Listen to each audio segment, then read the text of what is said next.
शुभ प्रभात। भगवान श्री हरि विष्णु और माता लक्ष्मी जी की कृपा से आपके सभी मनोरथ सिद्ध हो, आपके जीवन में अपार खुशहाली और शांति रहे। यदि आपने इससे पहले की कथाएं नहीं सुनी है तो चैनल पर जाकर प्लेलिस्ट चेक कर ले और हमें कमेंट करके जरूर बताया कीजिए कि आपको कथाएं कैसी लग रही है। जब स्वर्गलोक में इंद्र का राज्याभिषेक हो गया तो दैत्यों ने यह खबर पाताल लोक के राजा बलि को दी। उनकी यह बात सुनकर उदार बुद्धि वाले विरोचन पुत्र बलि ने शुक्राचार्य से पूछा कि हे भगवान, इंद्र किस प्रकार हमारे अधीन हो सकते हैं। तब उसके गुरु शुक्राचार्य ने उत्तर दिया कि दैत्यराज, तुम विश्वजीत नामक यज्ञ करो, यज्ञ के बिना तुम्हारा कार्य सिद्ध नहीं होगा। तब बलि ने ऐसा ही करूँगा अपने गुरुदेव से ये बोला और उसकी आज्ञा सिर पर रखकर और फिर बलि ने यज्ञ करने की तैयारी शुरू की। उसने यज्ञ के लिए जो जो आवश्यक पदार्थ थे उन सब का प्रयत्न पूर्वक संग्रह किया। महात्मा शुक्र ने वह महायज्ञ आरंभ कराया। यज्ञ की दीक्षा लेकर राजा बलि ने अग्निदेव को हविष्याहन से तृप्त किया। विधि पूर्वक यज्ञ कर्म के द्वारा जब अग्निदेव को आहुति दी जा रही थी, उसी समय अग्नि में से बड़ा ही अद्भुत रथ प्रकट हुआ। उसमें 4 घोड़े जुते हुए थे, अनेक ध्वज फहरा रहे थे। वह महान कांतिमान रथ भांति भांति के शस्त्रों से संयुक्त और अनेकों अस्त्रों से अलंकृत था। रथ प्रकट होने के पश्चात शुक्राचार्य जी की आज्ञा लेकर बलि ने स्नान किया।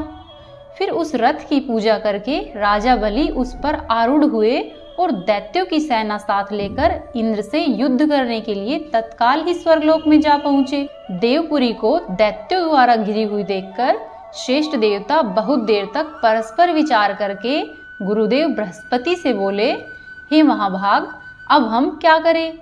दैत्यों के प्रधान वीर युद्ध की इच्छा से यहाँ पर आ पहुंचे हैं। देवताओं की यह बात सुनकर बृहस्पति जी ने कहा, हे देवताओं, ये दैत्य लोग अभी अभी यज्ञ समाप्त करके शुक्राचार्य जी की आज्ञा लेकर यहाँ पर आए हैं। ये सभी इस समय तपस्या और पराक्रम के द्वारा अजेय हैं। गुरु का यह वचन सुनकर संपूर्ण देवता लज्जित हो गए। इंद्र की बुद्धि काम ही नहीं कर रही थी। ये गुरु की फटकार पाकर लज्जायुक्त और चिंतामग्न हो गया। सभी देवता भय से व्याकुल हो गए और कश्यप जी के पवित्र आश्रम पर पहुंचे। वहां पर उन सब ने माता अदिति से दैत्यों की सारी बात कह सुनाई। यह अप्रिय समाचार सुनकर पुत्र वत्सल अदिति ने कश्यप जी से कहा, हे महर्षि, देवताओं पर बड़ी भारी विपत्ति आई है। मेरी बात सुने और सुनकर उनके लिए कोई उपाय करे। हे प्रजापते, देवता अमरावती छोड़कर आपके आश्रम में आए हैं, आप उनकी रक्षा कीजिए। अदिति की इस तरह की बातें सुनकर महर्षि कश्यप ने कहा, हे भामिनी, इस समय असुरों का क्षय बड़ी भारी तपस्या के द्वारा ही हो सकता है। देवताओं की कार्य सिद्धि बहुत शीघ्र नहीं हो सकती। हे महाभागे, मैं तुम्हारे मनोरथ की सिद्धि के लिए यह व्रत बताता हूँ। हे शुभे, इसे प्रयत्न पूर्वक शास्त्रोक्त विधि के अनुसार करो। हे देवी, भाद्रपद माह में दशमी तिथि को मनुष्य संयम नियम के साथ पवित्रता पूर्वक रहकर भगवान विष्णु की प्रसन्नता के लिए व्रत रखे। भगवत भक्तों को चाहिए कि ये संपूर्ण मनोवांछित वरों के लिए श्री हरि की प्रार्थना करे और साथ ही सभी प्रकार से विधि पूर्वक पूजा अर्चना करे। यत्न पूर्वक भगवान की पूजा करने से व्रती मनुष्य सब दोषों से छूट जाता है। हे महाभागे, इस प्रकार तुम इस कल्याणमय व्रत का अनुष्ठान करो। ऐसा कहकर महर्षि कश्यप ने अपनी पत्नी अदिति को श्री हरि विष्णु के व्रत की पूरी विधि बताई। पतिव्रता अदिति ने देवताओं के कार्य की सिद्धि के लिए पूरी एकाग्रता के साथ कश्यप जी के बताए अनुसार उस व्रत का पालन किया। 1 वर्ष तक इस प्रकार व्रत करने से भगवान श्रीहरि संतुष्ट हो गए। उस समय श्रवण नक्षत्रयुक्त द्वादशी तिथि को भगवान श्रीहरि ने वामन रूप में प्रादुर्भाव किया। वे ब्रह्मचारी बालक का रूप धारण करके परम शोभायमान दिखाई देते थे। उनके 2 भुजाएं थी, कमल के समान खिले हुए सुंदर नेत्र थे। उनके अंगों की कांति अलसी के फूलों की भांति श्याम थी। वे वनमाला से अलंकृत थे। अदिति देवी पूजा के मध्य में ही भगवान के इस रूप के दर्शन पाकर आश्चर्यचकित हो उठी। उस समय उन्होंने कश्यप जी के साथ भगवान का इस प्रकार से स्तवन किया, जो कारण के भी परम कारण है। उन विश्वात्मा, विश्व सृष्टा तथा अजन्मे श्रीहरि को मेरा प्रणाम है। अनंत स्वरूपा श्रीहरि को नमस्कार है। जिनका परम धाम अनंत है, जो अनंत परमात्मा रूप है, उन भगवान को मेरा नमस्कार है। हे सच्चिदानंद परमात्मा, आप पर, अपर तथा शाश्वत सबकी आत्मा है। आपको नमस्कार है। हे परमात्मा, आपका स्वरूप सबसे श्रेष्ठ है। आपका बोध कभी कुंठित नहीं होता। आपको बारंबार नमस्कार है। इस प्रकार अदिति द्वारा स्तुति की जाने पर देवताओं के पालक भगवान विष्णु देवमाता अदिति से बोले, हे देवी, मैं तुम्हारी उत्कृष्ट तपस्या से संतुष्ट होकर इसी शरीर से देवताओं का कार्य सिद्ध करने के लिए प्रकट हुआ हूँ। भगवान के ऐसे वचन सुनकर अदिति ने कहा, हे भगवान, महाबली असुरों ने देवताओं को परास्त कर दिया है। हे जनार्दन, अब सभी देवता आपकी शरण में हैं। आप उन शरणागतों की रक्षा करें। संतों के आश्रय तथा बैकुंठ धाम के एकमात्र स्वामी श्रीहरि ने अदिति की बात सुनकर तथा देवताओं और राजा बलि की सारी चेष्टाएं जानकर मन ही मन विचार किया कि आज मुझे कौन सा कार्य करना चाहिए जिससे देवताओं को विजय प्राप्त हो और प्रधान प्रधान दैत्यों को मारा जा सके। उधर बलि आदि असुरों को यह मालूम नहीं था कि देवता अनेक प्रकार के रूप धारण करके स्वर्ग से निकलकर कश्यप जी के आश्रम पर चले गए हैं। समग्र दैत्यों ने अमरावतीपुरी की चार दीवारी पर चढ़कर देवराज इंद्र को शीघ्र ही मार डालने की इच्छा जो ही की, उनके भीतर प्रवेश करते ही त्यों ही उन्हें सारी नगरी सूनी दिखाई दी। तब शुक्राचार्य जी ने महाभिषेक की विधि से असुरों द्वारा घिरे हुए राजा बलि को इंद्र के सिंहासन पर बिठा दिया। इस प्रकार स्वर्गलोक के राज्य पर प्रतिष्ठित हुए विरोचन कुमार बलि वहां की उत्तम विभूति से महेंद्र से भी अधिक शोभायमान हुए। ऋषि, अप्सरा, गंधर्व, किन्नर, नाग तथा असुर समुदाय इंद्र की ही भांति उनकी सेवा करने लगे। संपूर्ण प्राणियों में दान की दृष्टि से राजा बलि ही सबसे बढ़कर दाता है। याचक जिन जिन कामनाओं को प्राप्त करने की इच्छा करते हैं, दानवराज बलि संपूर्ण याचकों को वही वही वस्तुएं प्रदान करते हैं। फिर शौनक जी ने पूछा कि हे महाभाग सूत जी, देवराज इंद्र तो स्वर्ग में रहकर कभी दान ही नहीं देते हैं, राजा बलि कैसे दाता हुए? कृपया करके यह सब विस्तार पूर्वक कहे। तब लोमश ऋषि बोले, हे ब्राह्मणों, तुम दैत्यराज बलि के पहले के जन्म की कथा सुनो। इंद्र पहले के जन्म में याज्ञिक रहे हैं। उन्होंने 100 अश्वमेध यज्ञों का अनुष्ठान करके अमरावतीपुरी में इंद्र का सिंहासन प्राप्त किया। अब वे केवल भोग लोलुप रह गए थे। अभिष्ट फल पाने के पश्चात इंद्र में कृपणता आ गई है। आज जो इंद्र है वह कभी कीड़ा हो सकता है तथा पहले का कीट भी हो सकता है। इंद्र के रूप में उत्पन्न हो जाता है। इस विषय में दान से बढ़कर दूसरा ऐसा कोई भी साधन नहीं है। दान से ज्ञान प्राप्त होता है और ज्ञान से मोक्ष, इसमें कोई भी संदेह नहीं है। अब विरोचन पुत्र बलि ने पूर्व जन्म में जो कुछ किया था उसकी कथा सुनो। प्राचीन काल में देवताओं और ब्राह्मणों की निंदा करने वाला एक महापापी जुआरी था। वह सदा ही पराई स्त्रियों में आसक्त रहता था। एक दिन उसने कपट पूर्वक जुए के द्वारा बहुत सा धन जीता। फिर अपने हाथों से स्वास्तिक अर्थात पान का तिकोना बीड़ा बनाकर तथा गंध और माला आदि सामग्री जुटाकर एक वेश्या को भेंट देने के लिए वह उसके घर की ओर दौड़ पड़ा। रास्ते में उसके पैर लड़खड़ा गए और उसी समय वह पृथ्वी पर गिर पड़ा। गिरने पर क्षण भर के लिए उसे मूर्छा आ गई।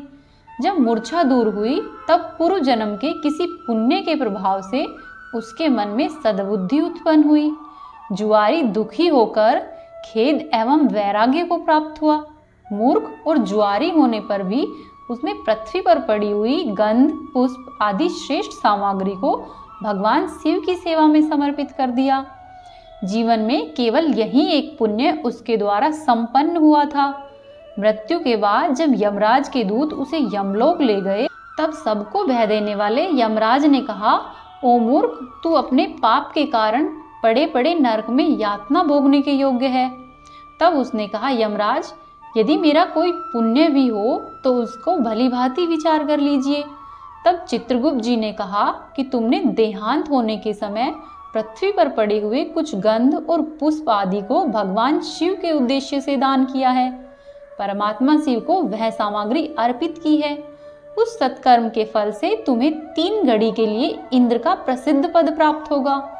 चित्रगुप्त की यह बात सुनकर जुआरी ने कहा, मैं सबसे पहले अपना शुभ कर्म भोगूंगा। उसके ऐसा कहने पर उदार बुद्धि वाले बृहस्पति जी संपूर्ण देवताओं के साथ तत्काल वहां आ पहुंचे और उस जुआरी को ऐरावत हाथी पर चढ़ाकर इंद्र भवन में ले गए। वहां पर पवित्रात्मा बृहस्पति जी ने इंद्रदेव को समझाया, हे पुरंदर, तुम मेरी आज्ञा से इस जुआरी को 3 घड़ी के लिए अपने सिंहासन पर बिठाओ। गुरुजी की बात मानकर इंद्र उदासीन भाव से वह राज्य छोड़कर अन्यत्र चले गए। उसके बाद जुआरी को देवराज के भवन में पहुंचाया गया। तब जुआरी ने वहां दान करना आरंभ किया। महादेव जी के उस प्रिय भक्त ने ऐरावत हाथी ऋषि अगस्त्य को दे दिया। उसकी बुद्धि बड़ी ही उदार थी। उसने उच्च श्रवा नामक घोड़ा ऋषि विश्वामित्र को दे दिया। उसका महान यश फैला हुआ था। उसने कामधेनु गाय महर्षि वशिष्ठ को दे दी और चिंतामणि नामक रत्न गालच मुनि को समर्पित किया। उस महातेजस्वी दाता ने कल्पवृक्ष उठाकर कौंडिगन मुनि को दिया। जुआरी होकर भी वह बड़ा भाग्यशाली था।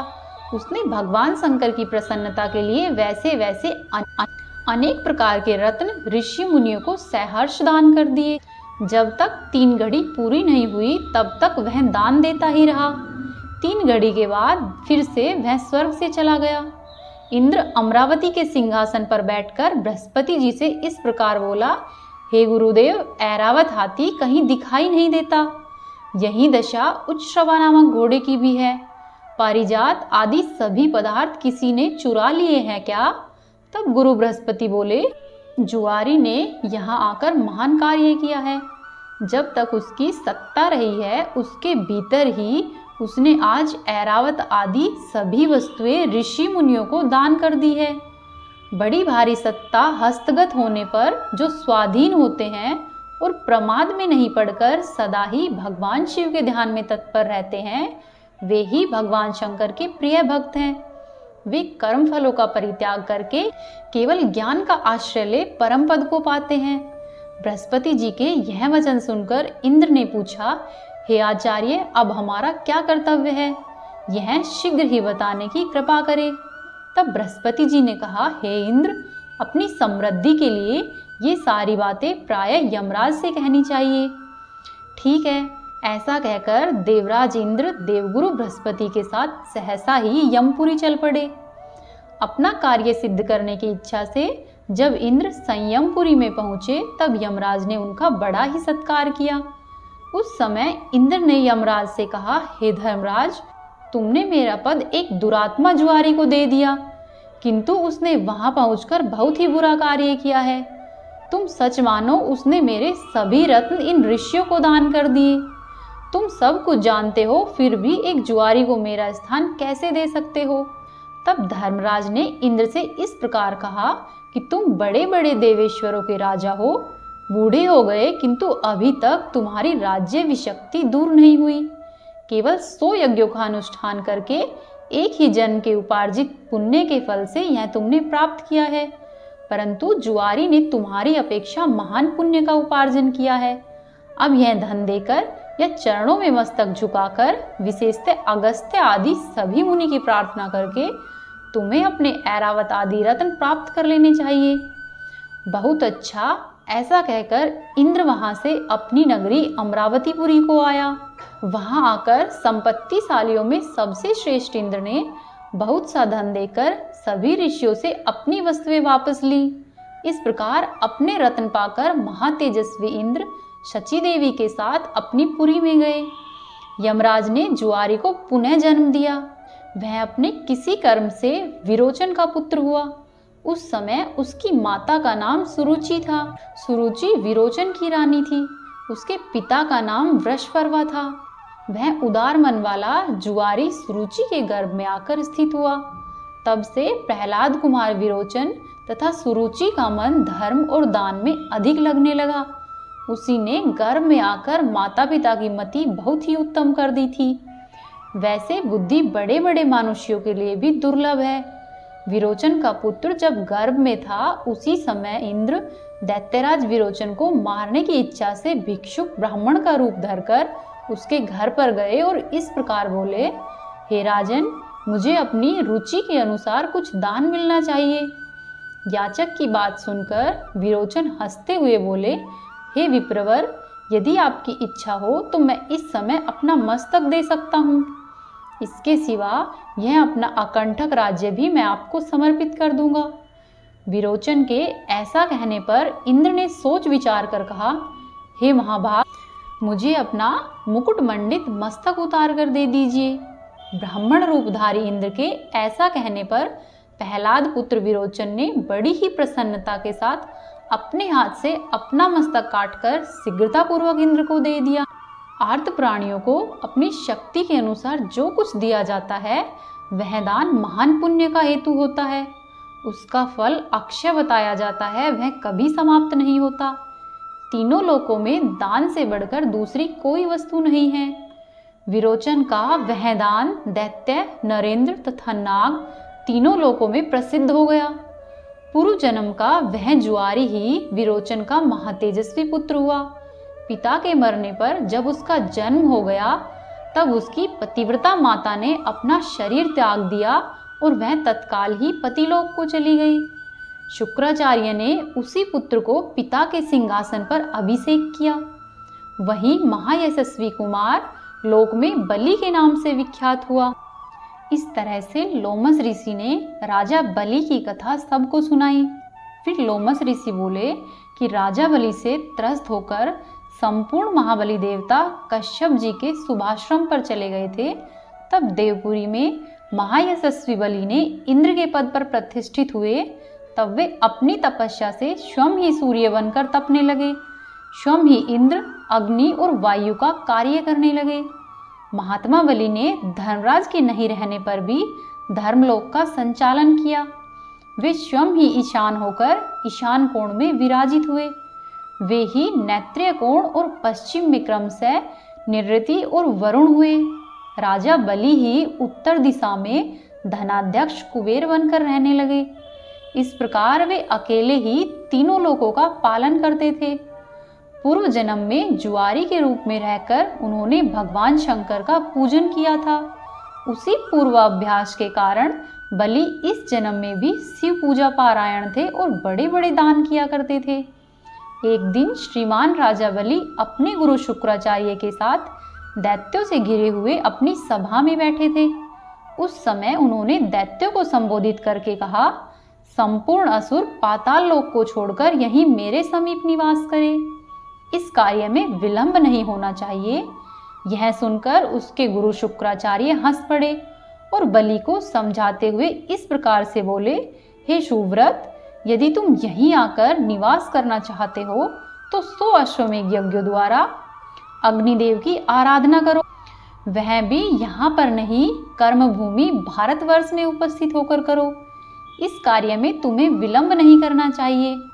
अच्छा, ऐसा ही करूँगा, यो कहकर मनस्वी महात्मा बलि तत्काल ही स्वर्गलोक को छोड़कर दैत्यों तथा शुक्राचार्य जी के साथ भूलोक में चले आए। उन्होंने सब सेवकों को अपने साथ ले लिया। नर्मदा नदी के तट पर भृंगुकच्छ नाम से प्रसिद्ध जो महान तीर्थ है, वहां पहुंचकर दैत्यराज ने संपूर्ण पृथ्वी को जीतकर अपने अधिकार में कर लिया। उसके पश्चात गुरु की आज्ञा ले अनेक अश्वमेध यज्ञों को उन्होंने बड़ी ही भक्ति के साथ भगवान का आराधन किया। विरोचन पुत्र बलि सत्यवादियों में सबसे श्रेष्ठ थे। उन्होंने ब्रह्मा और आचार्य का वर्ण करके 16 ऋत्विकों जी का भी वर्ण कर लिया। फिर महात्मा शुक्र जी ने भली भांति परीक्षा लेकर बलि को यज्ञ की दीक्षा दी और उनके द्वारा 99 यज्ञों का अनुष्ठान करवाया। उसके पश्चात बलि ने अंतिम अश्वमेध यज्ञ पूर्ण करने का विचार किया। वहीं दूसरी तरफ अदिति देवी के उत्तम व्रत और अनुष्ठान से प्रसन्न होकर श्रीहरि ने वामन ब्रह्मचारी के रूप में उनका पुत्र होकर जन्म लिया था। उसके बाद परम श्रेष्ठी ब्रह्मा ने आकर उन्हें यज्ञोपवीत दिया। महात्मा चंद्रमा ने दंडकाष्ठ प्रदान किया। परम अद्भुत मृगचर्म और मेखला मंगाई गई। पृथ्वी देवी ने श्रीहरि के वामन स्वरूप को चरण पादुका भेंट की। इसी तरह और लोगों ने भी बटुकधारी भगवान विष्णु को अनेक आवश्यक वस्तुएं अर्पित की। उसके पश्चात कश्यप और अदिति को प्रणाम करके महातेजस्वी वामन यजमान बलि की यज्ञशाला में गए। उस समय सुरेश्वर गण उन वेदांत वेद श्री विष्णु जी की महिमा का गान कर रहे थे। अनेक प्रकार के रूप और वेश धारण करने वाले भगवान ने उस यज्ञशाला में पहुंचकर सामवेद की ऋचाओं का विधि पूर्वक गान किया। आगे की कथा आप सुनेंगे कल के अध्याय में। यदि आपको कथा पसंद आई तो वीडियो को लाइक करें, चैनल को सब्सक्राइब करें और वीडियो को शेयर करें और कमेंट बॉक्स में अपने सुझाव अवश्य ही दें। राधे राधे। और इसी तरह की कथाएं सुनने के लिए हमारे चैनल से जुड़े रहें।